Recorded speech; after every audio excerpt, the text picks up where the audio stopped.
Welcome to Never Again Is Now, a podcast about anti-Semitism. I am Evelyn Marcus. The Israeli-Palestinian conflict is often perceived as a territorial or a political conflict. The global anti-Semitism it ignites is often looked at as legitimate political criticism or as social justice activism. But maybe it's helpful to look at it through the lens of culture. I will do so with Aaron Pomerantz, who is a social psychologist and an assistant director of research and evaluation at Rice University's Durr Institute for New Leaders. His research examines how culture and ideology can lead individuals and groups to support beliefs and behaviors that harm themselves and others. Aaron, welcome to the podcast and thank you so much for coming on. Not at all. Thank you for having me. So, how did you get to the idea of looking at anti Semitism through the lens of culture? It's basically because I look at a lot of things through the lens of culture. One of the major areas of my research deals with what we call culture of honor, and I tend to look at that now in the context of leader-follower dynamics, but I've looked at it in other places as well. And honor, we'll get into it a little bit more, but honor is a cultural logic, we call it, that is very prominent in the Mediterranean and North Africa, including the Middle East. And while it's by no means unique to that region, it's something I've studied in its applications and impacts on a lot of different areas. So when after October 7th and even before, frankly, when a lot of people in the West talked about the longstanding nature of the conflict, I sort of noticed they weren't taking the cultural logic into consideration. That everyone just kind of assumes in the West that everyone thinks like us, they feel like us. And so if the idea that somebody might think differently, that there's an entire worldview tied up in the culture that just is alien to us in the West, that doesn't occur to people. So that's Which just is something funny, that, as multiculturalism is so popular, right? yeah, and that does point to kind of the way like we talk about culture in my field. We're not talking about individual cultures. We're more thinking about types of culture. And so honor is the type of culture that's relevant, I think, to this dispute. It's not the only relevant factor. It's not the only explanation, but because it's what I research, it's what I brought when I was thinking about these things and trying to understand them myself and how I communicate about them with others. So, how do you conceptualize culture? What would you call culture? So, like I said a minute ago, it's more about types of culture, and the perspective I take is what's called cultural logics. And when we talk about logics, it doesn't mean it makes sense to people or that it's a series of formal, statements like a syllogism or something like that. A cultural logic refers to a shared system of norms, beliefs, and values that shapes how people understand the world, how they perceive the world, and how they view themselves as having a place in that world, and then how they relate and behave within it. And they change how people and impact how people think, feel, behave, both in groups and in their everyday lives, and as well as things like intergroup conflict.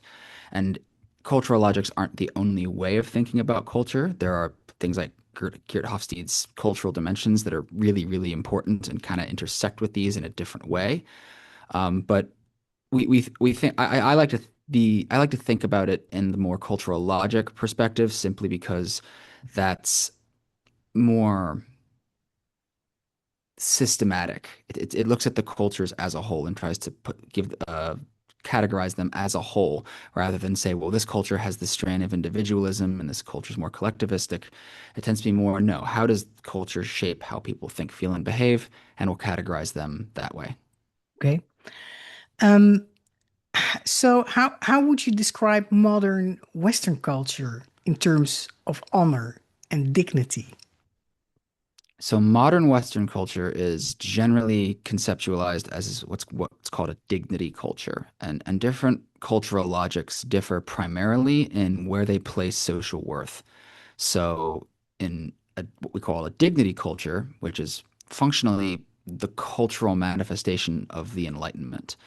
This is where you get the idea that your self-worth, your worth as an individual, is innate to you. You know, it's the Declaration of Independence, you know, endowed by your creator with certain inalienable rights, and all men are created equal.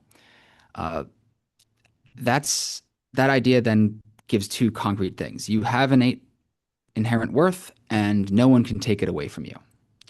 So that's how we think of most of the modern West. There are honor cultures within the West. The American South is conceptualized as an honor culture. There are cultural subgroups that play more according to honor norms, but more broadly, we think of the West as a dignity culture.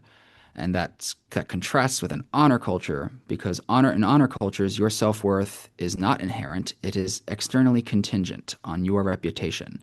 So, in other words, you only have worth if you have a good reputation in the eyes of others, and it is constantly under threat, and you can very easily lose it. So if you don't do your part to maintain it, it doesn't matter how you think of yourself. It doesn't matter if at the end of the day you can't get you look at yourself in the mirror.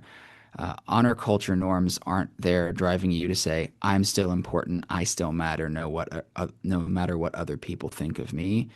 It's other people don't see that I have worth, and I thus don't have any worth. So it can be taken away from you if other people don't Yes, consider you have honor.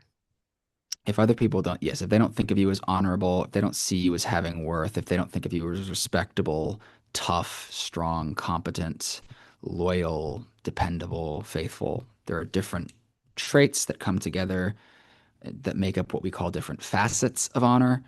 Some of these facets may be more important in some cultures of honor than in others, but kind of universally, the idea is that it has its origins in honors, or honors norms origins come from how honor cultures evolve. They tend to emerge in difficult to survive areas that have low resources and there's no law enforcement. So you have to become your own protection, or someone's going to steal your flocks and your sheep, and you're going to die. And so that's where reputation comes in. Reputation is what defends you against that. You are known as somebody who should not be messed with, and that involves things like being willing to retaliate, willing to make people pay for threatening you. But it also includes things like being known as dependable and moral and good. These two ideas are not independent within honor norms, but they're still both there, if that makes Could sense. could you apply that also to the criminal world where, you know, Yes. leading criminals want to keep that reputation of don't mess with me, even about Yeah. certain small things? Uh, Absolutely. Yes, you can. I was actually at a conference in Canada a couple of months ago where I was there to talk about honor, and one of the other researchers was there to talk about what's called the code of the street. And he went right after me, and in the break, he came up, and we actually found out we're from our hometowns are next to each other in New Jersey, and it was really funny because I'm like, it's our hometowns were next to each other, and our areas of study are next to each other too. hmm. And I was talking about honor culture more broadly, and he was like, "Yeah, code of the street is absolutely a form of honor culture. That gang culture. It was first studied in Philadelphia, but it's more broadly applied. Some researchers in the honor sphere look at things like the mafia, and the mafia is absolutely an honor culture within Italy. I use if you're going to think about TV shows that I recommend honor, some of the ones I would recommend would be like Yellowstone and Dutton Ranch and stuff like that. But I also always recommend The Sopranos and Sons of Anarchy. And I'm like, motorcycle culture and the mafia, it's about your reputation. It's about being known as tough, strong, competent. Don't mess with me. We don't trust law enforcement. Everything can be taken away from me in a fledge. So all that matters is that I have a good reputation. And we will get in a minute to how all this is relevant to anti-Semitism and the Mm. uh, Israeli-Palestinian conflict. Um, so, um, what is the geography of honor cultures? So honor cultures are present all over the world. But the most prototypical ones, as I said earlier, is really in the Mediterranean. and North Africa, the MENA region, Middle East and North Africa. The most studied ones within the Middle East in social psychology, the most studied one is Turkey, but there's also been research on Qatar, Saudi Arabia, Yemen, Jordan, several other Middle Eastern countries, Morocco, and it's present there because if you look at the ecology of the MENA region, it is dry, difficult to survive.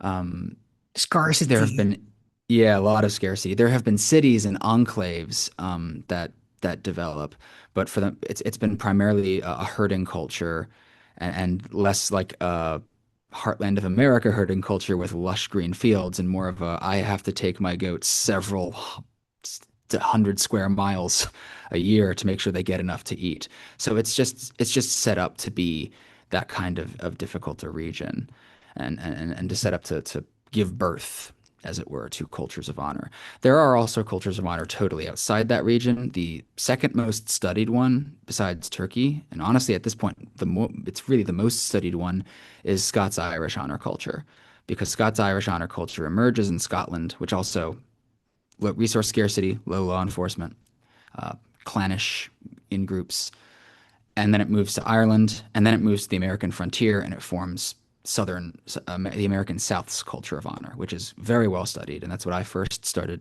looking at when I got into this a decade ago, or over a decade ago now, actually. So it's not just about the Middle East, but that is where it was first studied, and that is still the most prototypical form of it. So, how does all this apply to conflict? So honor is highly applicable to conflict because conflict is a central part of how you defend your reputation.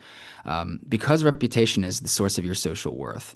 Um, I'm not saying people think this literally, but implicitly, there's this idea of like if somebody can, I'm constantly under threat. My reputation is what protects me. Being known is tough. If somebody insults me, and I let it stand, I'm basically saying in some way, I am vulnerable. Feel free to attack me. So any threat, once it's interpreted as a threat, has to be retaliated against. And generally that takes the form of violent aggression. And I mean, when it was first studied in the American South, it was studied in terms of argument related homicide. That's not the only form of violence it can take. The honor killing of almost always young women by their brothers, husbands, fathers, the men in their lives. And gay That's men, another, yeah.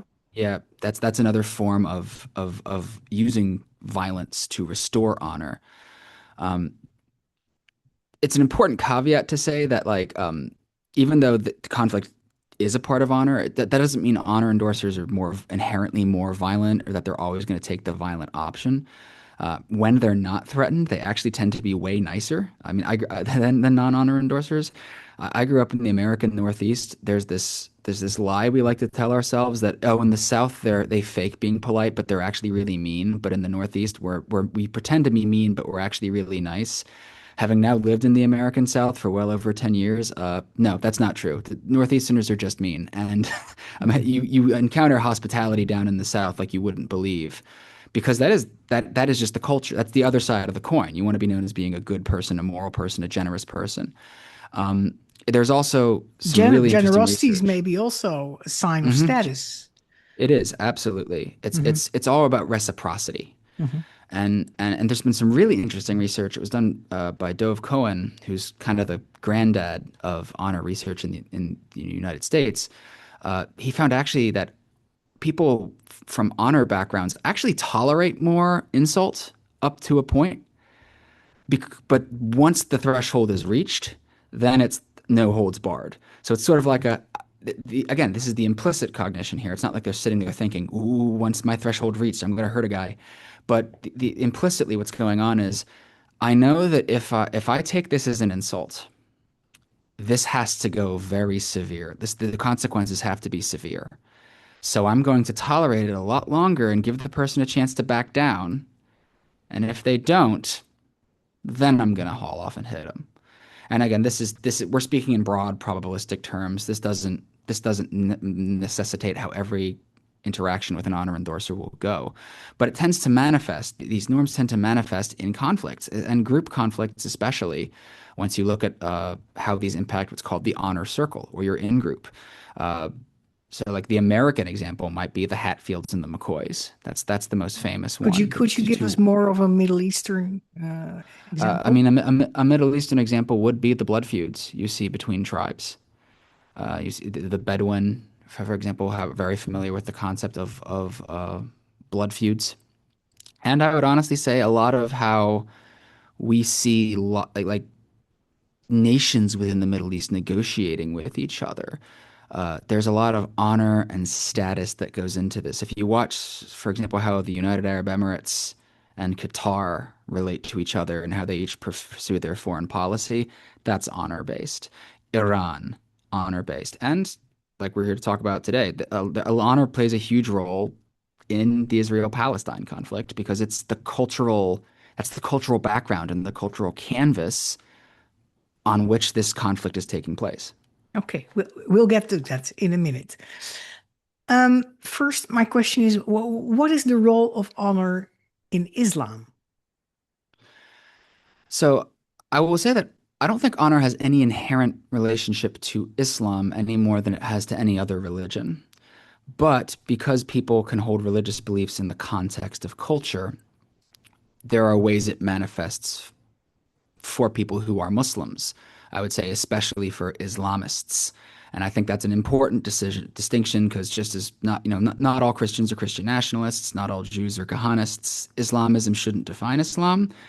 But that being said, Islamism really does play on a lot of honor dynamics in its appeal and how Islamist movements function, the rhetoric they use, the actions and behaviors they take. And this is because many Muslim majority societies in the Middle East are honor cultures, the same way that Catholic Spain and Catholic Portugal are honor cultures. Middle Eastern countries are most, barring one, are majority Muslim, and that because the Middle East is primarily made up of cultures of honor, these are Muslims who are honor endorsers, and it goes it. And again, this could be this could be a 3 hour discussion. So what I'm saying is like a 10,000 foot view, but there's a word in Arabic, and my Arabic pronunciation is not great, but it's izza, and that means honor, and it's actually become a cognate in other languages because of the Islamic conquest. And Izza is often tied to refusing humiliation, demonstrating strength, and defending the Ummah, which is the worldwide Muslim community. So that's honor, right? Those are honor norms right there. I will not be humiliated and I will not tolerate humiliation. You will recognize that I am strong and I will show that I am strong, tough, and competent. And I'm going to defend my honor circle, my in group, my collective in group against insult and threat. Again, this doesn't mean that all Muslims who believe in this are violent or anything like that. Honor is just a cultural framework, a cultural logic. But what Islamists have really done is take this idea and they push it into politics. And a lot of this focuses on grievance and insult and taking historical phenomena that aren't really thought of a lot by the West, but the idea of like the dhimmi, the subjugated peoples, Christians, Jews, Zoroastrians, a few other minorities, these protected but legally inferior people. At the end of the 19th, beginning of the 20th century, the Ottoman Empire and then other more colonial powers basically said dhimmi status needs to go. And now you have this longstanding culturally subjugated group, this group that is recognized by law and cultural norm as inferior. They're now supposed to be equal to you. And that's inherently insulting. A similar phenomenon happened in the American South upon the emancipation of slaves. And you see this throughout the history of Islamist movements, culminating with the Muslim Brotherhood, but you can trace it back further. The idea of Jews being equal or Christians being equal with Muslims was taken as an insult and met with violence and aggression, not by all Muslims. In fact, sometimes the violence and aggression was as much aimed at Muslims who were pursuing this equality for other people as it was at the people themselves. But for Islamists who retain that hierarchical worldview, anything other than their view of Islam, which isn't even universally accepted, but their view of Islam better be recognized as the supreme one, or that's an insult to them and to God. People who ought to be put in line should be put in line with political violence, with intergroup conflict. And it defines a lot of their rhetoric and thus a lot of their behavior in ways that have really tied to anti-Semitism. You mentioned that an insult to part of the Ummah, of the worldwide Muslim community, is an insult to the whole Ummah, to the whole community. Yeah. Would that explain why a flare-up in the Middle Eastern, in the Israeli-Palestinian conflict over the past decades always leads to a flare-up of anti-Semitism in the diaspora, and then Muslim anti-Semitism? I would say it Violent, is one. violent Muslim anti-Semitism, I must say, as I have experienced in Amsterdam, for instance, many times. I would say it's not the only reason. Um, it's the annoying thing about social psychologists, as we always say, it depends. Mhm. But I would say it is a reason. Islamists really strongly emphasize the Ummah. And, like other religions do this too, and other people groups do this too. But they emphasize it in a way that is very honor oriented. It's not just you're a member of the same group and you should love and support that group, or that you should feel some pride in being a part of that group. It's very specifically, we are one. It's a form of what we call identity fusion, which honor has been seen to drive. Is in any insult to the Ummah is an insult to you, and just as you must retaliate to insults and threats to yourself, you must retaliate to insults and threats to the Ummah. And again, you see plenty of Muslims, actually increasing number of Muslims, getting really loud in opposition to this idea because they precisely recognize this isn't just bad for Jews, it's often bad for other Muslims as well. But it also leads to inherently it leads to violence because once there's an insult, how do you respond to the insult? You retaliate by any means necessary, and the easiest way to do that is almost always a violent conflict. What is the role of Muslim honor in the Israeli-Palestinian conflict and in activating October 7? I think it is really that Islamist form of honor. It's that it's there are plenty of Muslim Israelis who this doesn't apply to at all. But for Islamists who are exploiting this hierarchical honor-based worldview, Israel is an inherent insult. Before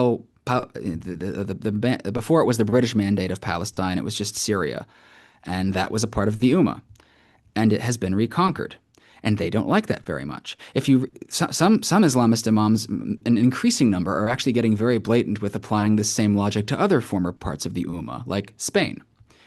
Right. Losing sovereignty over an area is seen as a threat because sovereignty it's a recognition, it's a physical recognition of your reputation and of your worth. So Jews even having legal equality was seen as a threat. There's this really comfortable myth that everything was nice before 1948. It doesn't bear up to scrutiny. And this is even immigration of Jews to the British Mandate of Palestine was met with pogrom after pogrom well before the Balfour Declaration.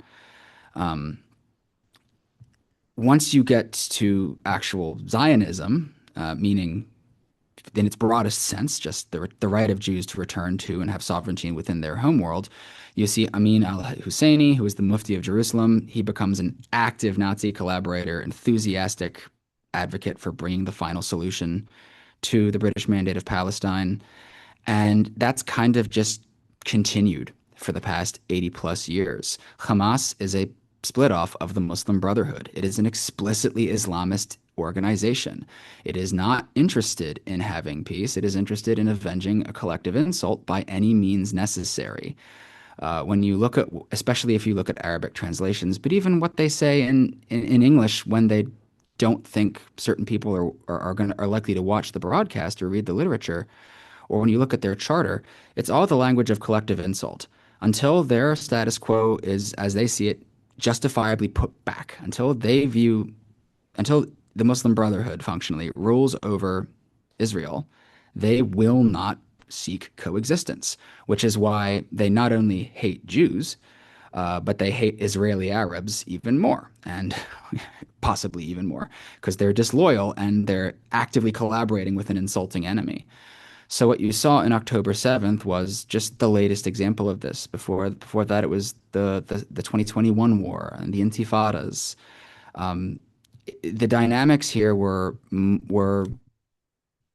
roiling up people to based on grievance to retaliate against the insult of Jews existing in a sovereign state. And none of this is to say that there aren't problems with Israel or to say I'm a fan of Bibi Netanyahu or anything like that, which is often where this discussion gets like caught up in. It's like this is a broader clash of cultures and it's not even Muslim versus Jew. It is honor. It is a very specific form of grievance-based honor that forms the background of this. And I think you see that even in how October 7th played out, the use of sexual violence, public celebration, humiliating the victims even in death, mutilating the bodies, desecrating the bodies, calling family members on the phone to say, I just killed Jews. The violence itself was very extreme and designed to reassert that reputation, much as you see in other forms of honor killings. And I think that's why that's one of the, it's not the only reason it happened, but it's one of the reasons it happened, because for Islamist movements such as Hamas, Jewish sovereignty or Christian sovereignty, again, we could have a 2-hour discussion about Hezbollah and Lebanon. So Christian sovereignty there, just as much of a problem for them. But for Islamist movements like Hamas, Jewish sovereignty is an unresolved, ongoing insult and threat. It's a status threat, and retaliation against that threat is not incidental. And it's why it's not like you're going to be able to just put people down at the table and put them in a get along shirt and say you have to get on. There has to be a conscious acceptance and moving past that grievance. Because as long as that grievance is perceived as existing and people refuse to move past it, there's not going to be resolution. And again, you see this in other honor-based group conflicts from Turkey and Greece. You see this in the Hatfields and the McCoys, the American northern and southern states. As long as there's unresolved threat and conflict and ongoing insult, there will not be peace. And you can't just scream really loudly and say, please get along, and say, no, you need to be peaceful. That's not the cultural logic and the cultural milieu you're dealing with here. So could we say that no, before I go there, what I find interesting in this, Aaron, is that you're the first one to give me an explanation for why did Hamas commit October 7 when Israel was not occupying Gaza at that moment. So they didn't have to chase Israel away from Gaza. That was not the issue. And also, and the amount of violence they used, the degree of violence was absolutely not politically necessary. So you give me an explanation for that. It's vengeance for feeling insulted and restoring honor. Is that correct? Did I understand you well? Yeah, that's excuse me. That's a very large part of it. I don't want to say that like honor is the only explanation here. And when you want to talk about like there are people far better versed in terrorism, political extremism than I am, who can talk about the specific dynamics in play with the leaders of Hamas, many of whom are now dead. But We have seen that their manifestos get released and such, and you can see just how willing they were to not only use violence, but to see Gaza suffer violence that they knew would be coming. Um, so there are other dynamics at play, but the broader framework, the broader like map, cultural milieu that's at play here is honor. And so it's something that I think really gets left out of the popular discussions of this. It doesn't necessarily get left out of the scholarly discussions of this, but you don't. There's this there's this sort of implicit assumption, and I like to call it cultural imperialism here in the West, that we just assume that everyone thinks like we think, Agree. Yeah. and we think that to assume that people think differently than us is actually itself insulting and degrading. Like oh like like I even once when I was teaching back when I was a college professor and I was teaching about this, like I had a student at the time I was talking about the American South, and she was like, you think that Southerners are like less evolved than Northerners? And I'm like, no, not at all. Honor cult this is not a matter of who's more evolved or who's morally better or anything like that. I obviously have my preferences. In my head, I would love to be a dignity endorser. In my heart, based in my background, I have a lot of honor in me. Uh, but I can have my preferences. But that doesn't mean that we're not saying that dignity cultures are inherently better. But different is often judged as wrong or inferior or backwards. It's moralized. That's not we can't do that. That doesn't mean we have to accept things. The idea that we should accept honor killings, that we should accept polygamy, that we should accept that we should bring back dueling, which was like a really big manifestation of honor in Europe and America. No, that's absurd. But at the same time, we can't just go, well, because I believe that people in other cultures are like me, you know, innate, they have innate worth, they have an innate dignity, their worth can't be taken from them. Because I assume that I should assume they think like me, that's a really bad assumption. I think it's Yeah. implicit. I don't think people are sitting there going, everyone must think as I do. Yeah. But it means that when these conflicts happen or when things like this occur, it doesn't make sense to us if we're not thinking in those terms. The idea that, for example, that the leaders of Hamas, like Yahya Sinwar, were totally like, fine with what they were bringing down on Gaza. They're like, well, that's totally incompatible with dignity norms. And I'm like, I agree. It absolutely is. And dignity norms are not in play here. Right. So you need to understand that. You don't need to say that's a moral good. You don't need to say it's a moral evil. You just need to recognize the cultural realities. Right. And can we say then that Israel is more has more a dignity culture and its neighbors have more a an honor culture, and that there is a culture clash going on there also? I mean, I would say that's an empirical question that I am actively interested in trying to work at at solving because there are, again, Dov Cohen talks about this in one of his papers. There are some things in Israeli culture that look more like dignity. But the fact is, no matter what people in the West want to believe, no, Israel's not majority Ashkenazi. It's majority Mizrahi, and it's been around in an honor society, in an honor region for 80 plus years now, or around 80 years. I think it's 78. Um, Point being, I, I I I think a lot of Western Jews are very dignity oriented, especially in the wake of the Haskalah, the Jewish Enlightenment.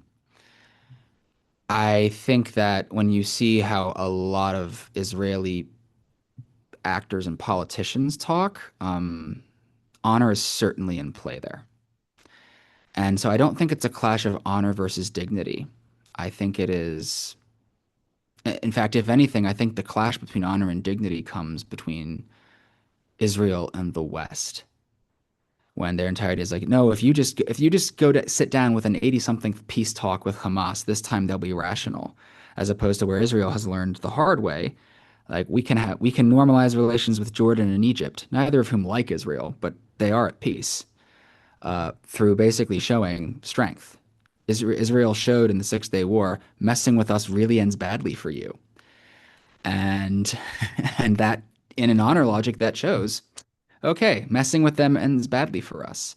And while there may be saber rattling and yelling, um, there's been at least relative stability there, and even like peace growing with nations like the UAE. Again, I'm not saying honor is the only factor here, but I would say in terms of like where honor and dignity are coming into conflict, I think that's more when Israel talks to the West than it is, and when people in the West, including government figures, kind of just engage in that cultural imperialism I was talking about and just say, well, no, terrorists wouldn't do this. That's irrational. And it's like, well, it's irrational to you because you're thinking in terms of a dignity norms. Yeah. It's not irrational to them. And you need to live with that reality. You're talking about that mix of dignity culture and honor culture in Israel. I would say, but correct me if you think I'm wrong. Um,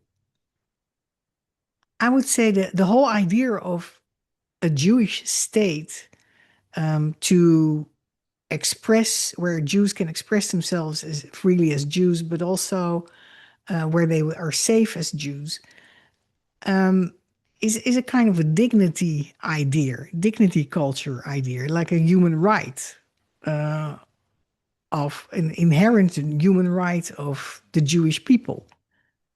Um, I I would say that would be an element of dignity culture in Israel. At the same time, we see uh, a retaliation in Gaza after October 7th that is ruthless by Israel. You could interpret that as an honor reaction, honor cultural reaction. Am I talking the way I should if I look through your cultural lens? I think what you're saying makes sense. I would say that, I mean, people can endorse intellectually dignity norms, but they may operate according to an honor logic or vice versa. Also, this is a spectrum. People can be high or low in honor. And it's not like they sit there and think about these things. I think you're certainly right that when Herzl and the other early Zionists talked about Israel, they really made appeals to dignity norms because who were they trying to convince? Was dignity oriented post Enlightenment Europeans. I think though that while that might be a part of the intellectual fabric of Israel, um, and I'm sure it would not be hard to find people who really speak that language. Um, at the same time, and I could make the argument that militaries are considered a form of honor culture. They're an occupational honor culture, and everyone in Israel serves in the military, or almost everyone, hence some current discussions in Israel. Mhm. But it's a widely military oriented society. Again, it is very Middle Eastern. These are these are especially after the Six-Day War when you have people from Iraq, Morocco, Iran, other Syria, other places, Egypt. These Jews come in from the Middle East. They bring that cultural logic with them, and the idea that anyone can be immune to a cultural logic is I just that's absurd. We aren't immune to our cultural norms around us any more than like I mean like I used to have a really thick New Jersey accent, and now like I find myself saying y'all and having a bit of a Southern drawl because it's been 11 years. Like we just change and adapt based on the culture around us. I think you also have movements in Israel like Kahanism that are explicitly honor oriented. And I think Kahanism, like we could have it again. This could be a 2 hour talk on how I see honor like manifested with people like Itamar Ben Gvir and his love of ritually humiliating anyone who disagrees with him. Uh, that's very honor oriented. Um, there's a the thing what I'll say is like if you read the book The Land of Hope and Fear, which I forget the author right now, but she talks. It's basically an overview of Netanyahu. And when I read that book in the wake of October 7th, all I could think is this is a fascinating mix of dignity appeals and honor norms in play here. And that's why I think it's an empirical question that I'd love to answer. My suspicion is that it's a spectrum, and you'll see both. You'll see both. So I've done Um, the annoying social psychologist thing of saying it depends. nuanced. What is the role of honor in Israel related anti-Semitism, like in what we saw happening on October 8th in the West, Hmm. when students and activists marched in support of Hamas? So something to here's where it's almost going to sound like I'm walking myself back here, but I mentioned how like you have to retaliate to threats. It doesn't always have to be violent. In fact, the more we broaden our conceptualization of honor, the more we realize that like, oh, it's sort of a like you no, you just have to humiliate them and violence is the easiest way. But if violence is not optional there, you can take relational and reputational and symbolic forms as well. The goal is to strip the enemy of legitimacy, strip them of reputation, dishonor them, make people hate them in the West, and this is probably even more of a 30,000 foot view than I saw, or 10,000 foot view than I talked about previously. But in the West, I think you see Islamist grievances being intentionally mistranslated or maltranslated into the language of dignity culture. And this has been going on for a very long time. It's about human rights, liberation, anti-racism, decolonization, and resistance. Like they talk about, oh, this needs to be decolonized. I'm like, how did Arab culture spread? And there are absurd claims made quite unironically that this didn't spread with colonialism. It's like, well, what would you call wars of conquest then? That doesn't mean you're individually responsible for this, but it absolutely spread through colonialism. And to say otherwise means that colonialism means nothing anymore. But that's not the goal. The goal is to simply use whatever means you have to make Jews look bad. There's been a lot of this effort has really drawn a lot from Soviet anti-Zionism because the Soviets actively funded it. And they put familiar anti-Semitic tropes into Marxist terms. So Jews are Zionism is colonialism, even though actually the Soviets really liked Zionism at first because Israel has a lot of socialist policies or had a lot of socialist policies. Jews are capitalists. They're manipulators. They're agents of Western power. Without the Zionists, without the capitalist Jewish class, there was this wonderful harmony. And there's a lot of exploitation of ideas like oppressor oppressed dichotomy. And the idea that this isn't intentional to me just doesn't hold water because you look at, for example, Al Jazeera English and Al Jazeera Arabic. You look at the press releases from Muslim Brotherhood organizations in Arabic versus English. The appeals and arguments are very, very different. The way the way events are depicted is very, very different.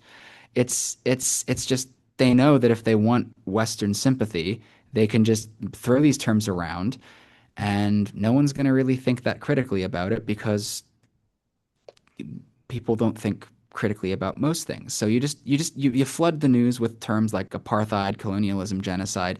You just be the loudest person to scream in the room. You're the one who screams the loudest. That's the one that becomes the narrative. And so you've had this going on for quite a long time. People like Edward Said to begin with. And you then on October 8th, everything's ready. And this wasn't just on October 8th. Like for me, it first became real in the 2021 Hamas war when like one of my best friends sent me this article that was a total fabrication. And she's like Al-Aqsa Mosque and it's being violated. And I'm like, here's what actually happened, even from relatively hostile to Israel sources. And also, do you know what the Temple Mount is or anything like that? And she had no idea. Well educated, smart, lovely person. She had no idea because she wants to be a good person. And this is what she's seeing screamed on social media. And the idea that that isn't something that can be done to me just seems naive. Now, that being said, none of this means that Palestinians lack legitimate grievances. I certainly think they have a number of legitimate grievances, even more so under the current government. I'm not saying we can't, that isn't a discussion that needs to be had with how Palestinian Israelis are treated. But the issue is that those grievances are being forced into this narrative that is anti-Semitic. And the entire idea of it is if we can turn people against the Jews, we've restored some of our honor. We've restored some of our reputation. And that's why I think you see like flagrantly, flagrantly anti-Semitic blood libels and tropes and conspiracy theories being brought like harvesting organs after people are dead, which just isn't a thing. Why would you do that? The organ is not worthwhile anymore. But, 1,000 years ago, it was harvesting Gentile babies' blood for matzah. Now it's organ harvesting. Yeah.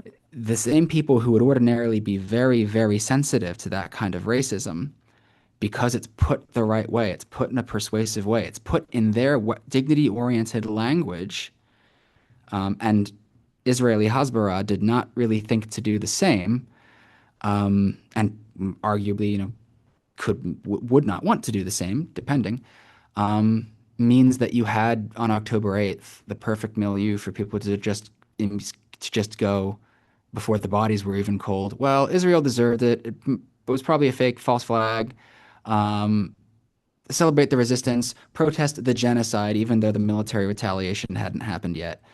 Um, and now, from Hamas's perspective, they've won, and you saw that in their rhetoric because they didn't think they were going to conquer Israel. They didn't think that was going to that they were going to get all the way to the Knesset and depose Netanyahu. The idea was to delegitimize Israel, lose Israel friends, delegitimize Jews, popularize anti-Semitism, to retaliate and strip Jews of any sort of status, any sort of special status, any sort of superiority, which is why they like even things like Holocaust inversion are really, really popular, is because they want to take even that away from Jewish people. Like even the idea that you were genocided and that at least, the Palestinians were actively collaborating with Nazis, not all of them, many of them also protected their Jewish neighbors, but Husseini was an active Nazi. Yeah. It's not debatable. Even that gets totally wiped away because that might make Jews look good, or at the least might provoke sympathy and give them a positive reputation. And that is not that's not what can be allowed to happen. That has to be taken away from them. So that's the strategy. Um, if we look in the West, especially the United States, we see a rise of anti-Semitism at the right. Mm. Does honor play a role in anti-Semitism at the political right in the United States? Ooh, that's a potential 2-hour topic. Mhm. But to be a really brief, absolutely yes. The post-liberal right is it actively rejects the norms of dignity culture. And this has been the perfect analogy, I would say, is if you look at the history of the Lost Cause and the Confederacy, which many on the new right actively love and spread. It's all about grievance, humiliation, and betrayal and lost status. It explicitly rejects the idea that all men are created equal and that everyone has innate social worth. And what you have now in the post right is you have all these grievances. You have all these, oh well, and some of which are understandable when it comes about like working class, like the working class feels very disenfranchised. But a lot of people are also just seeing things they don't like, seeing cultural changes they don't like. Um, they're seeing they're seeing, collective blame being lobbied at them. They're feeling disenfranchised. And along comes the post-liberal right. It plays on those honor dynamics and it offers this way out. It's like you can avoid shame by blaming the Jews. You're not being the insult is now like the insult can be overcome if you punish the Jews. Like the idea is now like that like you see this with people like Thomas Massey and Tucker Carlson. There's no intellectual consistency to what they're saying. It's just always the Jews. It's not that people make poor dietary choices. It's goy slop is the term they like to use. It's not that Charlie Kirk, whatever you may think of him, it is tragic that he was assassinated, but we have to somehow blame Israel and AIPAC and the Jews. It's not that Donald Trump might make bad decisions. It's the Zionist occupied government. It's AIPAC. It's Jewish control. It's not changing sexual ethics. It's rabbis running porn websites.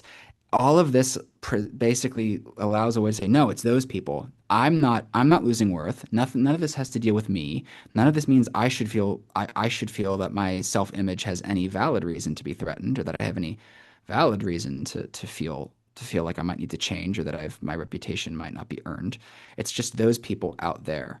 And this is another empirical question I'm really interested in examining, but From the 10,000 foot view, I would say that humiliation and honor dynamics produce grievance. Grievance seeks a culprit. Anti-Semitism converts shame into anger and lets you retaliate. It gives you a target to vent at, and it gives you, it gives suggests things that you can do. I would say ultimately it leads to a lot of the same outcomes. It's why you see like Ro Khanna, who's been in the news as we're recording this for his little political stunt in Israel. Ro Khanna's like besties with Thomas Massie. They have nothing in common in terms of their political viewpoints. One's far right, one's far left, but their anti-Semitism brings them to the same conclusion. One is through maltranslation and that left-wing dynamic, the other through more typical honor means. But it does sort of end up in the same way. It's like an honor horseshoe. Yeah. Wow. Um, how could that's my last question. How could we use this culture framework to diminish anti-Semitism in the United States and in the Middle East? Oh boy, this is even more of a statement of an area where I'm just going to say honor isn't the only relevant factor here, but it isn't an irrelevant factor either. I'd say the first step is to stop assuming that everything works through Western dignity norms. Stop assuming that everyone agrees with the Declaration of Independence, or that everyone embraces progressive ideology, or that everyone is a secret conservative. You know, whatever your broadly dignity-oriented socio-political beliefs are, stop assuming everyone shares the cultural logic that lets you hold them. Different cultural logics aren't backwards. They're not irrational. They're not stupid. They're not primitive. They're just different. So treating everybody as if if they just did what if they just sat down, like if they just talked, this would all work out. That's cultural imperialism. Yeah. Now, yes, we know from like research that positive interpersonal contact is huge and really important, which is why I say honor is not the only thing here. But by the same token, I would say, it's very, very clear from, I'm a social psychologist, but I work primarily in organizational settings now. A lot of my research focuses on organizational settings. It is so non-controversial in such settings to go, yeah, no, not everyone thinks the way Westerners do, and you shouldn't assume that. So we need that broader idea brought into our socio-political discourse. And any sort of approach needs to account for honor norms. If you're not doing that, nothing's going to happen. One example that's not from the honor literature, it's far older than it, but it's a good example of how it can work. It's called Graduated and Reciprocated Initiatives Intention Reduction, or GRIT-R. It's a classic social psych thing. It worked for a time in the Israel-Palestine conflict during the 80s and 90s. And, I mentioned earlier that positive and negative side of honor, they're joined by reciprocity. Do to others as they do to you. So if you want peace, you make a small conciliatory move while keeping, metaphorically, your hand on your gun. You keep your retaliatory capacity. But now you've done something nice. Now the other side needs to do something nice. And you slowly de-escalate without appearing weak, without apologizing for anything, without surrendering your honor. But you work down to de-escalate. So there are concrete strategies like that in terms of the international milieu. But at home, I think what's really important is that Western audiences and the Western discourse needs to just stop being so focused on their own assumption that saying that honor cultures are somehow backwards, and actually learn to think and realize when what you're seeing is based on honor-based grievance and retaliation, no matter how it might be morally repackaged. You don't anti-colonialism is great, liberation is great, social justice is great, but you can't just throw a label on something and say, I can call a chihuahua a pit bull and I can call a pit bull a chihuahua. Neither is true just because I say it. Referring to Hamas as, anything other than a terrorist organization, or calling them freedom fighters, should not turn off the critical thinking part of your brain where you read their manifesto and go, oh, crap, these guys are terrorists. The goal is not to condemn honor culture, but to diagnose it. And so I think that we need to develop more self-aware, intellectually humble people who seek those solutions. I think we need to have conversations from entirely from people within those milieus. So not just Israelis, but or Israeli Jews, but people like people from the Muslim world, like Dalia Ziada, people like Nas Daily. He's a Palestinian Israeli influencer, and that is his term for himself: Palestinian by culture, Israeli by citizenship. He's massive online following, has great things to say about this. Rehana Adira. There's this new group in New York City called the Unbreakable Bond Coalition. It's these Muslim women, devout Muslim women, who are pointing out that actually boycott, divest, and sanction really is just a bunch of white people making themselves feel better, and the people it hurts the most is actually often Palestinians. Loe Al Sharif from the United Arab Emirates, people like Ahmed Al Khatib from the Palestinian perspective, having these discussions in front of Western audiences, for Western audiences to see how these things play out in the real world and without inflicting their own cultural views on the proceedings, or having someone intentionally try to manipulate them by going like, it is a social, this is about social justice, when it's clearly not. And finally, just apply the same standards consistently. Don't excuse anti-Semitism because it comes from a marginalized group or a group that claims to be marginalized. Don't excuse anti-Muslim prejudice because it comes from people who say they defend dignity norms, right? Like, don't allow the cultural milieu or the cultural norms to override the fact that while culture shapes how you think and shapes how you perceive and shapes how you respond, you are still an individual. And while you'll never escape culture, you're also not a slave to it. And it's not your cultural logic is not a chain that you can never escape. So I think that's kind of the biggest thing that we need to do. And talking about what that looks concretely would be like a 9-hour conversation. So I'll leave it there. I wish we had those 9 hours, but we don't. Unfortunately, we have come to the end of this fascinating discussion and very different discussion from most discussions I've ever had. Aaron, thank you for sharing your invaluable insights with us and original insights with us, and for all the work you're doing. I thank our listeners for tuning into this program. If you want to learn more about this show, or if you want to listen to former episodes, go to the Never Again Is Now podcast channel on YouTube, Spotify, Apple Podcasts, or iHeart. And please speak up against anti Semitism and against the cultural elements that play into it.